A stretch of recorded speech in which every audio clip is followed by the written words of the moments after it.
नमस्कार। जय हिंद साथियों आज की वीडियो हम बात करेंगे जो हमारे संविधान में भारतीय नागरिकों को अधिकार मिले वह कौन कौन से हैं और वो अधिकार हमें किस तरह से प्राप्त हो सकते हैं। मेरा वीडियो बनाने का मकसद बस यही है कि जो हमारे देश में नागरिक रह रहे हैं उन सभी को कम से कम अपने जो मूल अधिकार हैं उनका ज्ञान होना जरूरी है। यदि इस देश में रह रहे नागरिकों को अपने मूल अधिकार का पता ही नहीं होगा तो अपना जीवन उस तरह से नहीं जी पाएंगे जिस तरह से संविधान बनाने वालों ने यह उम्मीद की थी। उन्होंने उम्मीद की थी कि आज़ादी के बाद हमारे देश का हर एक नागरिक अच्छे से अपनी ज़िंदगी को जी सकेगा। यदि ये अधिकार हमें पता ही नहीं रहेंगे तो हम उनका उपभोग कैसे करेंगे। यदि हमें अपने अधिकारों का ज्ञान नहीं रहेगा तो दूसरे लोग हमारे अधिकारों का हनन करेंगे। इसलिए हमें ज़रूरी है कि हमें अपने अधिकारों का पता होना चाहिए। ये वीडियो जो विद्यार्थी कॉम्पिटिशन की तैयारी कर रहे हैं उनके लिए तो ज़रूरी है ही, इसके साथ साथ देश के हर एक नागरिक को ये वीडियो ज़रूर देखना चाहिए। चलिए शुरुआत करते हैं। आपने कभी भी बचपन में किताब पढ़ी होगी तो उस किताब में कुछ पाठ दिए गए होते हैं, कुछ अध्याय दिए गए होते हैं। वैसे ही हमारी संविधान भी एक किताब है। किताब में भी पाठ या अध्याय दिए गए जिसको संविधान की भाषा में भाग कहा जाता है। तो ये कोई किताब है हमारे संविधान, उसमें 22 अध्याय हैं जिनको हम भाग कहते हैं और जो बिंदु देकर के हम बनाते हैं वैसे हमारे संविधान में 355 अनुच्छेद हैं। आज हम बात करेंगे भाग 3 की अनुच्छेद 12 से 35 तक, जहां हमारे मूल अधिकार वर्णित हैं। शुरुआत होती है हमारे मूल अधिकार अनुच्छेद 12 से और अनुच्छेद 35 तक हमारे ये समाप्त हो जाते हैं। चलिए शुरू करते हैं, मूल अधिकारों के बारे में जानते हैं। तो इधर देख रहे हैं अनुच्छेद 12 में राज्य की परिभाषा दी गई। अनुच्छेद 12 में बताया गया कि राज्य होता क्या है। ये यदि अधिकार हमें मिल भी जाते हैं, यदि हमें हमारी मूल अधिकारों को दूसरे व्यक्ति छीनता भी है तो हम क्या कर सकते हैं। यदि जब दे दिए गए और उनकी कोई रक्षा करने वाला ही नहीं हो तो क्या मतलब है। तो अनुच्छेद 12 में बताया गया कि राज्य आपके मूल अधिकारों की रक्षा करेगा। आपको जो भी मूल अधिकार दिए गए यदि उनका कोई हनन करता है तो आप राज्य के पास जा सकते हैं और अपने मूल अधिकार मांग सकते हैं। तो राज्य का क्या मतलब है, ये हमें देखना है कि राज्य की परिभाषा दी गई इसमें कि राज्य कौन कौन है। राज्य का मतलब कोई MP, UP, राजस्थान, हरियाणा नहीं है। यहाँ राज्य का मतलब है किसी सरकारी पद से। सरकारी पद पर हर एक बैठा व्यक्ति राज्य है और वह आपके मूल अधिकारों की रक्षा करेगा। यदि आपको ये मूल अधिकार नहीं मिलते हैं तो आप सर्वोच्च न्यायालय में जा सकते हैं और अपने मूल अधिकारों की मांग कर सकते हैं। ये कहा गया अनुच्छेद 12 में। अनुच्छेद 13 में कहा गया कि कोई भी व्यक्ति या कोई संसद या न्यायालय कोई ऐसा कानून नहीं बना सकता जिससे जो मूल अधिकार दिए गए उनका हनन हो। इसका मतलब है कि जो मूल अधिकार हमें दिए गए वो हमारे हमेशा रहेंगे, इनमें कोई भी कम नहीं कर सकता। हाँ, इसका अपवाद जरूर है राष्ट्रपति का आपातकाल। जब राष्ट्रपति का आपातकाल लगता है देश की संकट की घड़ी में, उस समय हमारे मूल अधिकार कुछ समय के लिए बंद हो जाते हैं, उस समय हमें नहीं मिल पाते। तो उसके बाद में जैसे राष्ट्रपति शासन हटता है हमारे ये मूल अधिकार पहले की तरह चलने लगते हैं। तो 12 में लिखा गया राज्य की परिभाषा, मूल अधिकारों की रक्षा राज्य करेगा। अनुच्छेद 13 में कहा गया कि कोई भी सरकारी पद, न्यायालय या संसद इन मूल अधिकारों को नहीं हटा सकते या इनमें कोई कटौती नहीं कर सकते। चलिए आगे देखते हैं। फिर है हमारा 14वां, यहाँ से शुरू होते हैं 14वें से। 14वां आर्टिकल शुरू होते हैं समानता का अधिकार। 14 से लेकर के 18 तक में समानता का अधिकार दिया गया। अनुच्छेद 14 में लिखा गया विधि के समान समता। इसका मतलब होता है कि सरकार के समान सभी लोग समान होंगे। सरकार किसी के साथ भी किसी भी प्रकार का भेदभाव नहीं करेगी। सरकार सभी व्यक्तियों को एक नज़र से ही देखेगी। अनुच्छेद 15 में लिखा गया कि सरकार किसी भी व्यक्ति के साथ में जाति लिंग भेद का निषेध नहीं करेगी। कहने का मतलब है सरकार किसी भी व्यक्ति के साथ में इस आधार पर भेदभाव नहीं करेगी कि कोई व्यक्ति महिला है या पुरुष है, कोई गरीब है या अमीर है, कोई नीची जाति का है या ऊंची जाति का है। सरकार को इन चीज़ों से कोई मतलब नहीं रहेगा। जो योग्य होगा सरकार उसको आगे ले जाएगी, जिसमें योग्यता नहीं होगी उसको सरकार जिसकी वो स्थिति है वहीं पर छोड़ देगी। यहाँ पर जो योग्य होगा उसको आगे जाने का मौका मिलेगा। इसमें कुछ अपवाद भी हैं, जैसे SC ST कुछ लोग हैं, तो उसमें से जो भी रहते हैं उनको एक आगे ले जाने का प्रयास किया गया है, ताकि जो गरीब और अमीर की खाई है वो दिन दिन उन्हीं बढ़ती जा रही है। यदि इनको SC ST वालों को थोड़ा ऊपर उठाया जाए तो कहीं ना कहीं जो हमारी गरीब और अमीर की खाई है वो कम हो सकती है। जब भी ये समान हो जाएंगे उसके बाद में इनका ये विशेष अधिकार समाप्त कर दिया जाएगा और उसके बाद में सभी लोग मिलकर के आगे बढ़ने का प्रयास करेंगे। और अनुच्छेद 16 में लिखा गया लोक नियोजन के विषय में समान अवसर। इसमें सभी को जो सरकारी पद हैं वो सभी को समान रहेंगे और इसमें अनुसूचित जाति वालों को छूट मिलेगी, SC और ST वालों को। अनुच्छेद 16 में SC और ST वालों को छूट मिलेगी, बाकी सभी के लिए समान रहेगा। जब भी सब समान हो जाएंगे उसके बाद में ये बंद हो जाएगा। और अनुच्छेद 15 में किसी प्रकार का भेदभाव नहीं होगा जाति धर्म भाषा लिंग आदि के आधार पर। अनुच्छेद 17 में लिखा गया अस्पृश्यता का अंत, यानी कि कह सकते हैं कि छुआछूत का अंत। इसका मतलब है कि कोई भी उच्च वर्ण निम्न वर्ण के साथ में इस प्रकार का भेदभाव नहीं करेगा कि मैं उच्च कुल का हूँ और तुम निम्न कुल के हो, हम आपसे छुआछूत नहीं कर सकते। ये आप देख सकते हैं जब अम्बेडकर विद्यालय में पढ़ते थे तो उस समय उनको मटके से पानी नहीं भरने दिया जाता था।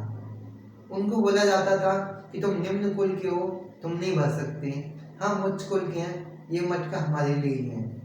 तो कहीं ना कहीं उसी चीज़ को देखते हुए यहाँ पर एकदम प्रतिबंध किया गया कि छुआछूत के आधार पर कोई भेदभाव नहीं होगा। यदि किसी के साथ में इस प्रकार का भेदभाव होता है तो वह निसंकोच होकर के न्यायालय की शरण में जाए और अपने अधिकार मांग सकता है, उसको अधिकार अवश्य मिलेगा। इसलिए हमें प्रयास करना चाहिए कि जहाँ पर भी ऐसी चीज़ें घटित होती हैं हमें लोगों को जानकारी देनी चाहिए कि ये हमारे संविधान के विरुद्ध है, हमें ये सब नहीं करना चाहिए। और जिसके साथ होता है तो उसको भी संविधान के बारे में ये सब चीज़ें बतानी चाहिए कि आपको ये अधिकार मिले हैं, आप इसके खिलाफ लड़ सकते हैं और अपने अधिकारों को ले सकते हैं।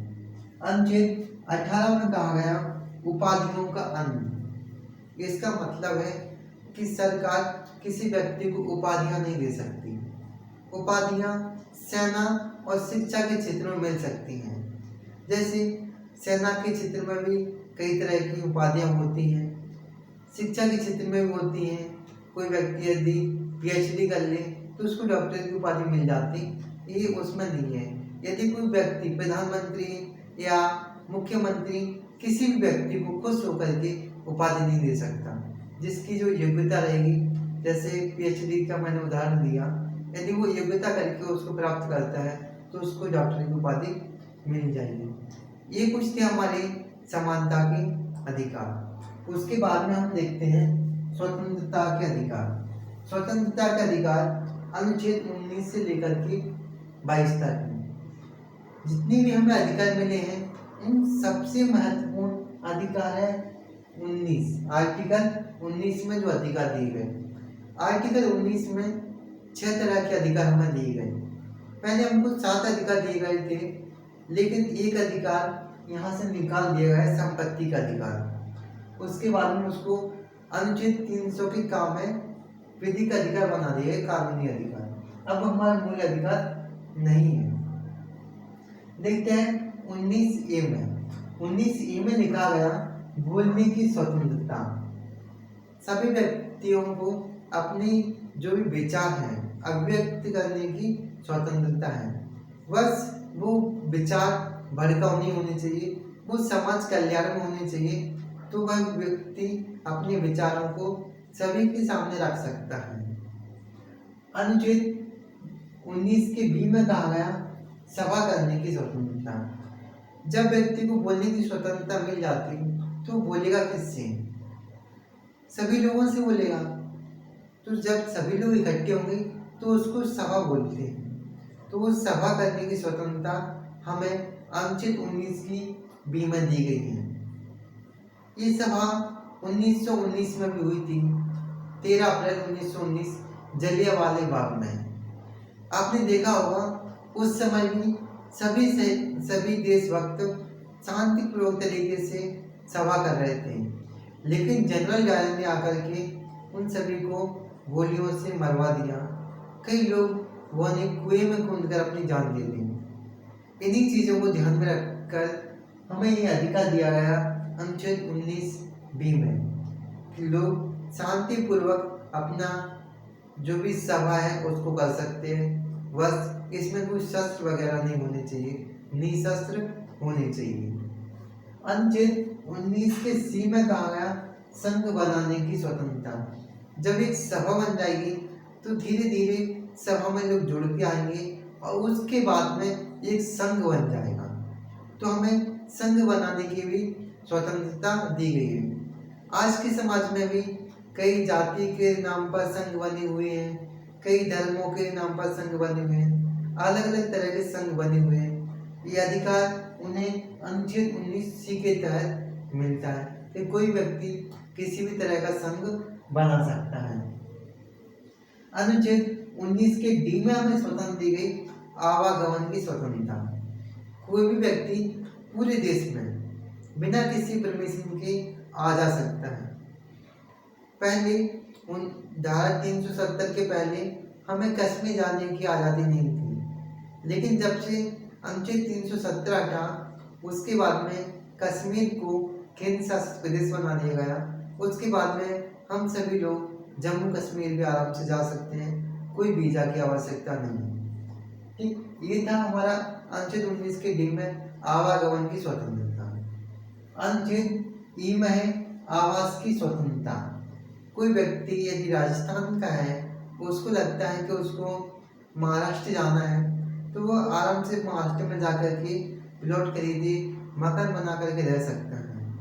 कोई व्यक्ति यदि बिहार का है, उसको लगता है कि गुजरात में अच्छा बिजनेस वगैरह है, तो बिहार से गुजरात में जाकर के प्लॉट खरीदे और वहाँ पर आराम से रह सकता है। ये अधिकार उसको अनुच्छेद 19 की ई के तहत मिलता है। ये सब करते सभी हैं, लेकिन उनको ये पता नहीं रहता कि हमें ये अधिकार कहाँ से मिले हैं, तो उनको ये अधिकार 19 के ई से दिए गए हैं। फिर आता है ई के बाद में एफ, व्यापार की स्वतंत्रता। कोई भी व्यक्ति कहीं पर भी जाए और व्यापार कर सकता है। जैसे मान लीजिए कोई यूपी का व्यक्ति है, उसको जाना है गुजरात व्यापार करने के लिए, जा सकता है, कोई समस्या नहीं। गुजरात का चाहे महाराष्ट्र में जाना जा सकते हो, आपको ये अधिकार दिए गए हैं। यदि कोई एमपी का व्यक्ति चाहे राजस्थान में जाकर के अपना बिजनेस करना, वो कर सकता है, उसमें कोई समस्या नहीं है, उसको कोई रोक टोक नहीं आएगी। इसमें कुछ अपवाद भी होते हैं, जैसे यदि कोई व्यक्ति है शराब वगैरह बेचता है, या फिर मान लीजिए कोई कहे कि हमें तो आज़ादी मिली है, हम तो AK-47 बेचेंगे, तो ये अधिकार, हथियार वगैरह बेचने के अधिकार हमें संविधान में नहीं दिए गए। हम वह सब नहीं बेच सकते। जिन चीज़ों पर प्रतिबंध है हम वो सब चीज़ें नहीं बेच पाएंगे। जिनका अधिकार हमें दिया है, लाइसेंस वगैरह मिला है, हम वही सब चीज़ें बेच सकते हैं।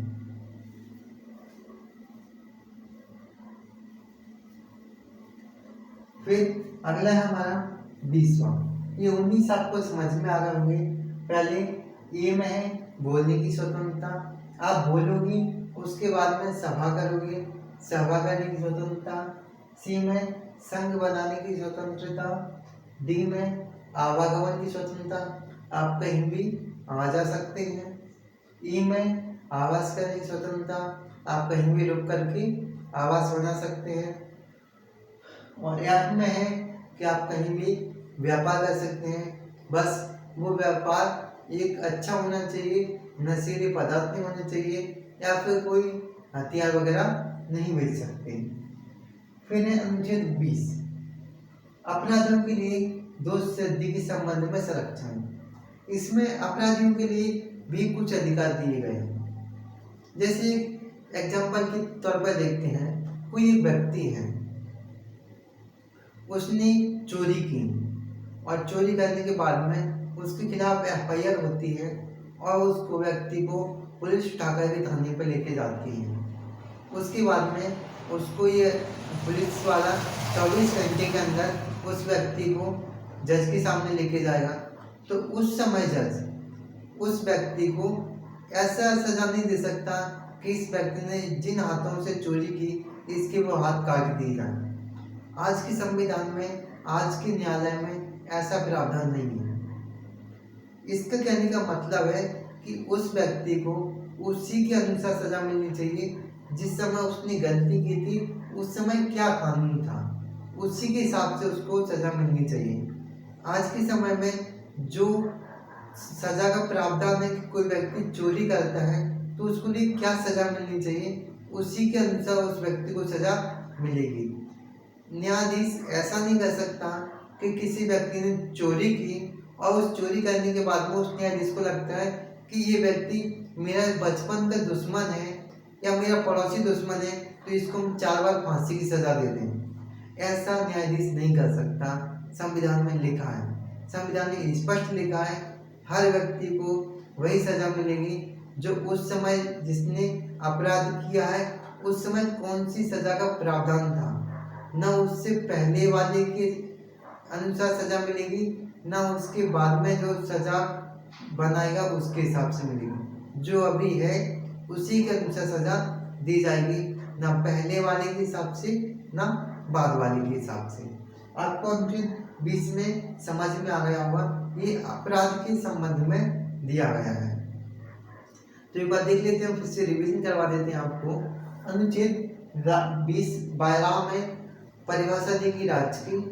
13 में कहा गया कि इनको कोई निलंबित नहीं कर सकता, इनको कोई कम नहीं कर सकता, ये जैसे हैं वैसे ही रहेंगे। इनमें कोई अनुचित अधिकार बढ़ा सकता है लेकिन इनकी कटौती नहीं की जा सकती। 14 में लिखा है विधि के समक्ष समानता का अधिकार। 15 में लिखा जाति, धर्म, लिंग, भेद का निषेध। इस आधार पर सरकार किसी के साथ में भी भेदभाव नहीं करेगी। 16 में लिखा लोक नियोजन के विषय में समान अवसर, सभी को आगे बढ़ने का समान अधिकार दिया जाएगा। 17 में लिखा गया अस्पृश्यता का अंत, किसी के साथ में छुआछूत का भेदभाव नहीं किया जाएगा। 18 में उपाधियों का अंत का प्रावधान है, किसी भी व्यक्ति को उपाधि नहीं दी जा सकती, सिर्फ शिक्षा और सेना के क्षेत्र में ही दी जा सकती है। 19 में दिया गया स्वतंत्रता का अधिकार। चलिए आज हम इतने ही अधिकार देखते हैं। कल के वीडियो हम अनुच्छेद 21 से लेकर के 35 तक के सारे अधिकारों को देखेंगे। तो आपसे उम्मीद करता हूँ कि आपने अब तक चैनल को लाइक तो कर दिया होगा। यदि आपने अब तक वीडियो को लाइक नहीं किया तो वीडियो को लाइक कर दीजिए और आगे के अधिकारों को समझने के लिए हमारे चैनल को सब्सक्राइब करिए और इस तरह की वीडियो देश के हर एक नागरिक को मिल सके, हर एक मजदूर तक पहुंच सके, जिनको जिन अधिकारों की जानकारी नहीं है वो भी अपने अधिकारों को जान सके। तो इसलिए आप इस वीडियो को अपने अन्य दोस्तों के लिए पहुंचा दीजिए। ऐसे लोगों के लिए पहुंचाइए जो इन शिक्षा से वंचित रह गए हैं, वो किताबें नहीं पढ़ सकते। तो कम से कम मैं प्रयास कर रहा हूँ कि वीडियो के माध्यम से उन्हें सरल भाषा में समझा दिया जाए। जय हिंद, जय भारत। मिलेंगे नेक्स्ट वीडियो में, तब तक के लिए धन्यवाद।